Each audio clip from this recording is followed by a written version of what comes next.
নমস্কাৰ আপুনি চাবলৈ আৰম্ভ কৰিছে এছবি অসম মিডিয়া। আজি হৈছে 6 এপ্ৰিল আৰু আজি ৰাতিপুৱাৰ কেইবাটাও গুৰুত্বপূৰ্ণ খবৰ আহি পৰিছে আৰু এনে ধৰণৰ খবৰসমূহ নিতৌ চাবলৈ চেনেলটো ছাবস্ক্ৰাইব কৰি ভিডিঅ'টোত এটা লাইক কৰি দিব। জনাইছো আৰু এটি ব্ৰেকিং নিউজ ডাঙৰ খবৰ। সমাগত 26ৰ বিধানসভা নিৰ্বাচন আৰু নিৰ্বাচনৰ পূৰ্বেই ৰাজ্যৰ মুখ্যমন্ত্ৰী ডক্টৰ হিমন্ত বিশ্ব শৰ্মাৰ বিস্ফোৰক মন্তব্য। ৰাহুল গান্ধীক মানসিক বিকাৰগ্ৰস্ত আখ্যা দিছে ৰাজ্যৰ মুখ্যমন্ত্ৰীগৰাকীয়ে। জনাইছো সবিশেষ খবৰ। ৰাহুল গান্ধীক মানসিক বিকাৰগ্ৰস্ত আখ্যা মুখ্যমন্ত্ৰী ডক্টৰ হিমন্ত বিশ্ব শৰ্মাৰ। ৰাহুল গান্ধীয়ে কি কৰি ফুৰে নিজেই নাজানে আৰু কেতিয়াবা দাড়ি ৰাখে, কেতিয়াবা দাড়ি নাৰাখে, কেতিয়াবা ডাঙৰ চোলা পিন্ধে, আন কেতিয়াবা টি শাৰ্ট পিন্ধে ৰাহুল গান্ধীয়ে। আৰু ৰাহুল গান্ধী কোন হয় বুলি এতিয়া প্ৰশ্ন কৰিছে মুখ্যমন্ত্ৰীগৰাকীয়ে। আৰু হু ইজ ৰাহুল গান্ধীত এইবাৰ প্ৰশ্ন কৰিছে হু ইজ ৰাহুল গান্ধী বুলি। আৰু মোক গ্ৰেপ্তাৰ কৰিবলৈ হ'লে ৰাহুল গান্ধী কোন বুলি এতিয়া কটাক কৰি বিস্ফোৰক মন্তব্য কৰিছে ৰাজ্যৰ মুখ্যমন্ত্ৰী ডক্টৰ হিমন্ত বিশ্ব শৰ্মাই। আৰু ৰাহুল গান্ধী ৰাস্তাৰ মানুহ বুলি কৈছে মুখ্যমন্ত্ৰীগৰাকীয়ে। মোক গ্ৰেপ্তাৰ কৰিবলৈ ৰাহুল গান্ধী চৰকাৰ নকয়, ৰাহুল গান্ধী মুখ্যমন্ত্ৰীও নকয়, আনকি প্ৰধানমন্ত্ৰীও নকয় বুলি কৈছে। আৰু মন্তব্য মুখ্যমন্ত্ৰী ডক্টৰ হিমন্ত বিশ্ব শৰ্মাৰ কৈছে যে ৰাহুল গান্ধী মানসিক বিকাৰগ্ৰস্ত এজন মানুহ, ৰাহুল গান্ধী কি কৰি ফুৰে নিজেই নাজানে। জনাইছো ৰাজনৈতিক প্ৰেক্ষাপটৰ আৰু এটি ব্ৰেকিং নিউজ ডাঙৰ খবৰ। সমাগত 26ৰ বিধানসভা নিৰ্বাচন 9 এপ্ৰিলত ৰাজ্যত অনুষ্ঠিত হ'ব বিধানসভা নিৰ্বাচন। আৰু এইবাৰ নিৰ্বাচনৰ পূৰ্বেই বিজেপিক লৈ তীব্ৰ সমালোচনা লুৰিণজ্যোতি গগৈৰ। কৈছে যে বিজেপি শাসন লৈ আহিলে এইবাৰ চামুচেৰেদি জেচিবিৰে লৈ যাব। এনে মন্তব্য এতিয়া ৰাজনৈতিক মহলত তীব্ৰ উত্তেজনাৰ সৃষ্টি কৰিছে। 6 জনগোষ্ঠীক জনজাতিকৰণৰ নামত চৰম প্ৰতাৰণা কৰিলে বিজেপিয়ে আৰু জুবিন গাৰ্গকো ন্যায় প্ৰদান কৰিব নোৱাৰিলে বিজেপি চৰকাৰখনে। আৰু শাসন লৈ আহিলে এইবাৰ চামুচেৰেদি জেচিবিৰে লৈ যাব বিজেপি। আৰু এই মন্তব্য কৰিছে লুৰিণজ্যোতি গগৈয়ে। মানুহৰ হৃদয়ত এতিয়া গুমৰি আছে বিজেপি বিৰোধী চেতনা। 9 এপ্ৰিলত বহিঃপ্ৰকাশ ঘটনা দেখিবলৈ পোৱা যাব এয়া। আৰু পৰিৱৰ্তনৰ ধুমুহা বলিবলৈ লৈছে এতিয়া ৰাইজৰ মাজত।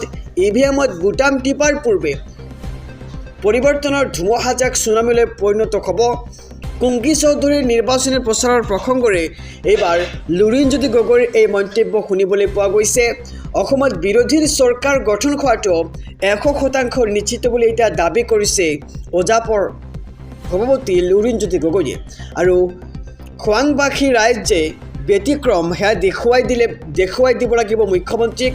আৰু 6 জনগোষ্ঠীক জনজাতিকৰণৰ নামত চৰম প্ৰতাৰণা কৰিলে বিজেপিয়ে, জুবিন গাৰ্গকো ন্যায় প্ৰদান কৰিব নোৱাৰিলে বিজেপি চৰকাৰখনে। আৰু জুবিন গাৰ্গক ন্যায় প্ৰদান কৰোঁতে নিৰ্বাচন পালেহি।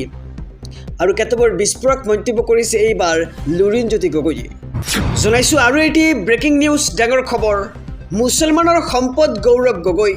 হিন্দু হৈও মুছলমানৰ বাবে দিনে নিশাই কাম কৰে গৌৰৱ গগৈয়ে। এক ডাঙৰ খবৰ জনাইছো সমগ্ৰ ৰাজ্যবাসীক। মুছলমানৰ সম্পদ হৈছে গৌৰৱ গগৈ। মুছলমান সমাজৰ বাবে নিজকে উচৰ্গা কৰিছে গৌৰৱ গগৈয়ে। আৰু মুছলমানৰ বাবে মাত মতা মানুহজনে হৈছে গৌৰৱ গগৈ। আৰু মুছলমানৰ বাবে লোকসভাতো নিজকে উচৰ্গা কৰিছে গৌৰৱ গগৈয়ে। হিন্দু হ'লেও গৌৰৱ গগৈয়ে মুছলমানক ভাল পায়। অসমতো দিনে নিশাই মুছলমানৰ বাবে কাম কৰি আছে গৌৰৱ গগৈয়ে। আৰু গৌৰৱৰ প্ৰসংগত এইবাৰ পঞ্চমুখ কংগ্ৰেছ প্ৰাৰ্থী আব্দুছ সুবাখান আলী চৰকাৰৰ। আৰু মুছলমানৰ সম্পদ হৈছে গৌৰৱ গগৈ। মুছলমান সমাজৰ বাবে নিজকে উচৰ্গা কৰিছে গৌৰৱ গগৈয়ে। আৰু মুছলমানৰ বাবে মাত মতা মানুহজনে হৈছে গৌৰৱ গগৈ। আৰু মুছলমানৰ সম্পদ এইবাৰ গৌৰৱ গগৈক আখ্যা দিয়া হৈছে। মুছলমান সমাজৰ বাবে নিজকে উচৰ্গা কৰিছে গৌৰৱ গগৈয়ে। জনাইছো আৰু এটি ব্ৰেকিং নিউজ ডাঙৰ খবৰ। সাংসদ ৰাঘৱ চাদ্দাৰ প্ৰতিক্ৰিয়া। এইবাৰ হিন্দী ভাষাত কৈছে যে মে ঘায়াল হো ইছলিয়ে ঘাতক হো। এক ডাঙৰ খবৰ জনাইছো সমগ্ৰ ৰাজ্যবাসীক। আপ নেতৃত্বৰ অভিযোগক লৈ এইবাৰ সৰব হৈছে সাংসদ ৰাঘৱ চাদ্দা। মই ৰাজ্যসভালৈ উত্তপ্ত পৰিস্থিতি সৃষ্টি কৰিবৰ বাবে যোৱা নাই। নিৰ্বাচিত প্ৰতিনিধি ৰূপে গুৰুত্ব বিষয়ত মাত মতাটোৱে হৈছে মোৰ দায়িত্ব। আৰু মোৰ বিৰুদ্ধে চৰকাৰৰ নীতিক বিৰোধ নকৰাৰ অভিযোগ বিৰোধ নকৰাৰ অভিযোগ ভিত্তিহীন আৰু 4 বছৰত মই বহু গুৰুত্বপূৰ্ণ বিষয়ত মাত মাতি আহিছোঁ বুলি এইবাৰ ৰাঘৱ চাদ্দাই মন্তব্য কৰিছে। আনকি তেওঁৰ বিৰুদ্ধে পৰিকল্পিতভাৱে আক্ৰমণ কৰাৰ অভিযোগ উত্থাপন কৰা হৈছে। কালিৰ পৰা দেখা গৈছে যে মোৰ বিৰুদ্ধে স্ক্ৰিপ্টেড অভিযোগ অনা হৈছে আৰু এনে মন্তব্য কৰিছে এইবাৰ সাংসদ ৰাঘৱ চাদ্দাই।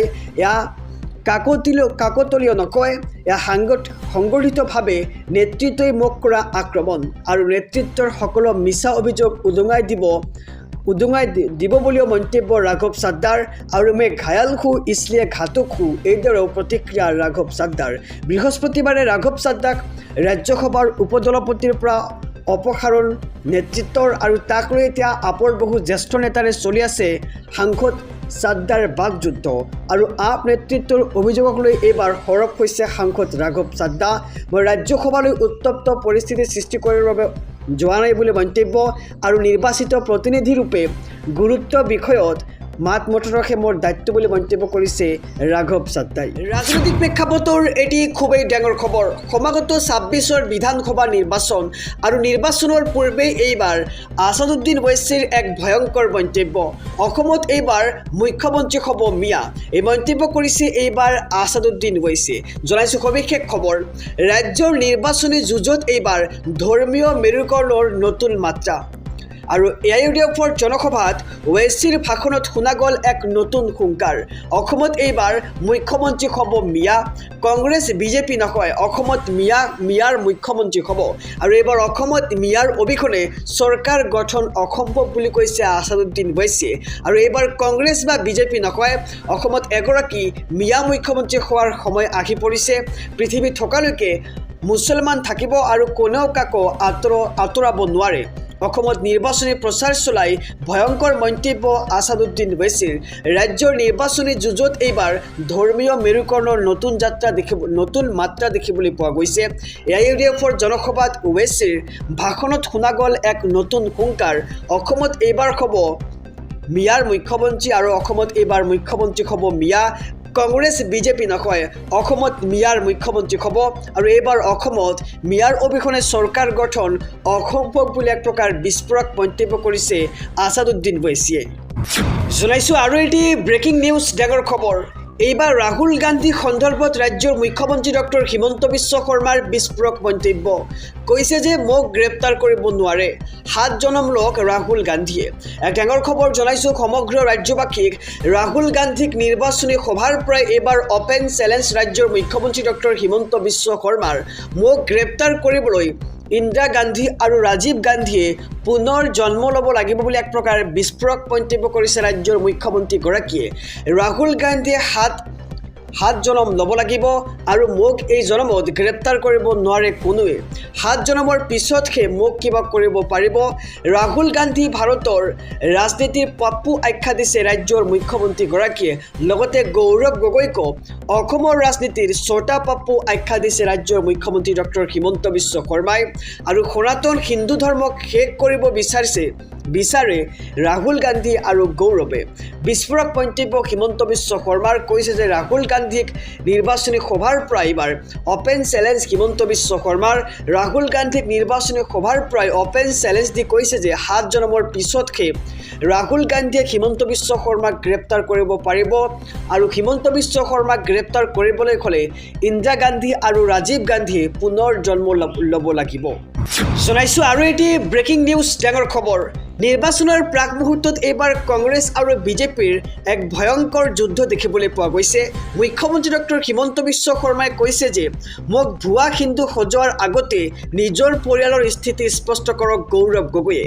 পাকিস্তানী সংবাদ মাধ্যমত গৌৰৱ গগৈক লৈ কিয় ইমান চৰ্চা হয় আৰু গৌৰৱ গগৈলৈ পোনপটীয়া প্ৰত্যাহ্বান এইবাৰ ৰাজ্যৰ মুখ্যমন্ত্ৰী ডক্টৰ হিমন্ত বিশ্ব শৰ্মাৰ। জনাইছোঁ সবিস্তাৰে খবৰ। মোক ভুৱা হিন্দু সজোৱাৰ আগতে নিজৰ পৰিয়ালৰ স্থিতি স্পষ্ট কৰক গৌৰৱ গগৈয়ে। তেওঁৰ পত্নী আৰু সন্তানৰ ধৰ্ম কি প্ৰশ্ন কৰিছে ৰাজ্যৰ মুখ্যমন্ত্ৰী ডক্টৰ হিমন্ত বিশ্ব শৰ্মাই। ৰাহুল গান্ধী মানে পাপ্পু আৰু গৌৰৱ গগৈ হৈছে অসমৰ ছটা পাপ্পু। পাকিস্তানী সংবাদ মাধ্যমত চলিছে গৌৰৱ গগৈৰ সমৰ্থনত বিশেষ টক শ্ব' আৰু অসমৰ নিৰ্বাচনক লৈ পাকিস্তানত অভূতপূৰ্ব আলোচনা দেখিবলৈ পোৱা গৈছে আৰু স্পষ্ট হৈ পৰিছে গৌৰৱ গগৈৰ পাকিস্তান সংযোগ অসমৰ নিৰ্বাচনক লৈ পাকিস্তানত ইমান আলোচনা আগতে কেতিয়াও হোৱা নাছিল আৰু গৌৰৱ গগৈ কুংকি চৌধুৰীৰ দৰে উদাৰবাদীয়ে সনাতন ধৰ্ম শেষ কৰাৰ পৰিকল্পনা কৰিছে আৰু তথাকথিত উদাৰবাদী চিন্তাধাৰাৰ আৱৰণত সনাতন ধৰ্মৰ বিৰুদ্ধে চলিছে বৃহৎ ষড়যন্ত্ৰ আৰু গৌৰৱ গগৈক এইবাৰ তীব্ৰ কটাশ মুখ্যমন্ত্ৰী ডক্টৰ হিমন্ত বিশ্ব শৰ্মাৰ মোক ভুৱা হিন্দু সজোৱাৰ আগতে নিজৰ পৰিয়ালৰ স্থিতি স্পষ্ট কৰক গৌৰৱ গগৈয়ে তেওঁৰ পত্নী আৰু সন্তানৰ ধৰ্ম কি বুলি প্ৰশ্ন কৰিছে ৰাজ্যৰ মুখ্যমন্ত্ৰীগৰাকীয়ে